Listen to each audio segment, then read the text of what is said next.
Good morning, church family. I love the fact that Christianity has a wide variety of expression. There are traditional styles, more out there ones, and some that would look extremely foreign to the way that we worship God. But as long as they hold to the same core beliefs of faith in Jesus, an acceptance of his role as Lord and Savior, and a love for his word, then these differences in expression become beautiful and can help us grow in faith deeper than simply considering our own flavor can.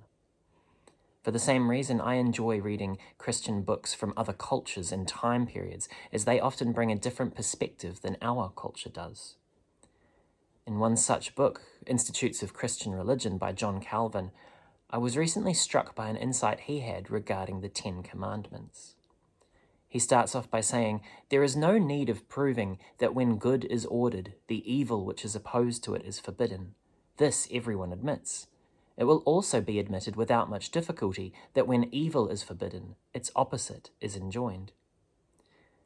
Taking this insight, Calvin argues that every commandment telling us not to do something also implies that we should do the positive opposite action.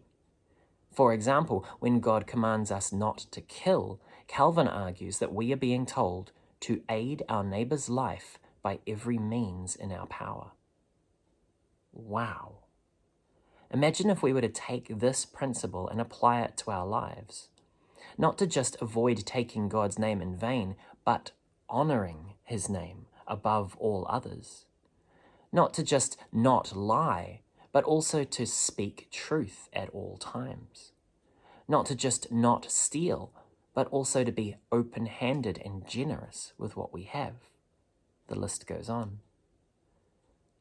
I'm stirred by this, and I want to try putting it into action. If we were all to do that, don't you think we would begin to reflect the love of God just that little bit more? Isn't this how Jesus lived?